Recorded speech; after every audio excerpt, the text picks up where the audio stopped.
Hi, friends. Welcome back to another heads up kind of talk about chapters 10 through 13 in Drums, Girls, and Dangerous Pie.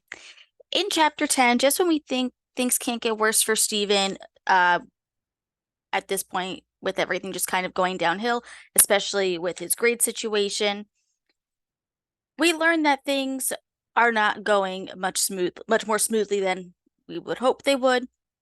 Steven's dealing with a lot of different emotions at this point. He's definitely feeling some anger.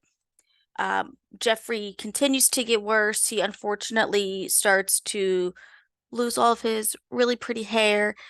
And Stephen also tackles with a little bit of guilt along with the anger. So he really is dealing with quite a lot emotionally. And we get a nice sense of that here in chapter 10.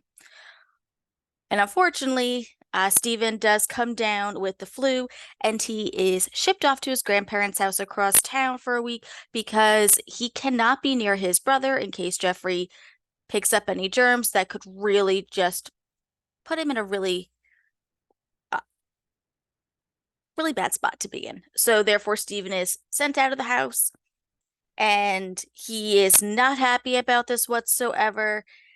And he does come back, and while he's gone, he's thinking, "Oh my gosh, like they must be having a great time without me." But unfortunately, when he does come back, he realizes that things are not that great in the Alper household, and something interesting comes up at the end too.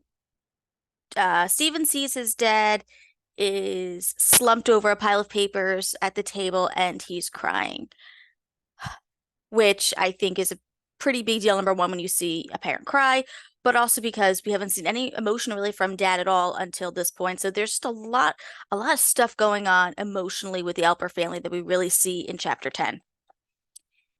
In chapter 11, we learn a little bit about why Stephen's dad was crying over the pile of papers on the table.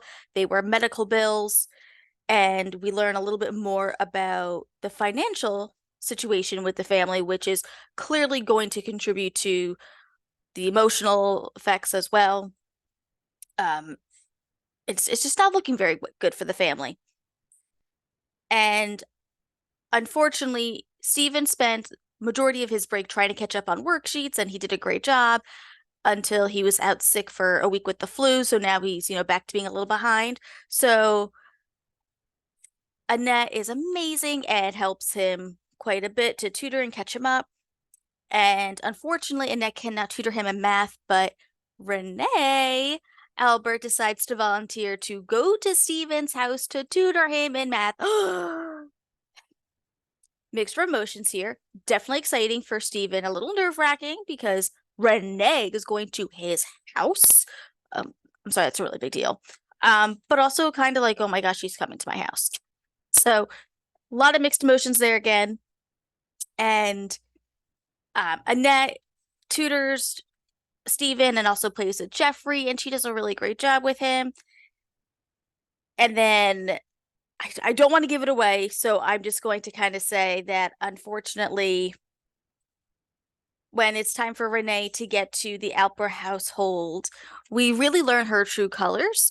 And we also see a side of Steven that reminds us that he is still a protector of his brother and all that. So it's like I said, I don't want to give it away because it's a good part. But the chapter ends definitely on a kind of sour note.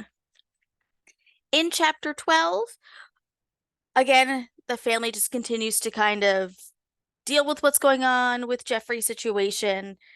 Um, and Stephen is trying not to fail in school as well. Uh, but unfortunately, he winds up not doing well on his math final and he gets a low grade for the marking period. So Mrs. Galley says, I'm sorry, Stephen, I know you worked really hard, but unfortunately, we're going to have to tell your parents what's going on. So we see the effects of that phone call. Stephen has a really nice, I don't want to say it's a bonding moment, but he definitely has kind of a connection moment with dad after Mrs. Galley calls home about the math grade. And Stephen and his dad open up a little bit to one another. And this definitely changes things for the better for both of them. And it definitely relieves some stress on Stephen, and it's just a nice part of the chapter. Jeffrey is feeling pretty well at this point, so they decide to have family come in, cousins and aunts, and things feel normal again like they haven't for a really long time. So it's definitely a nice chapter.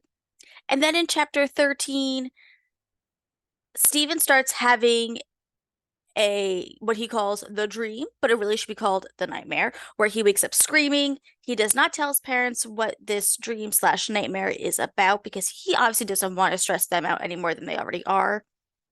Uh, he winds up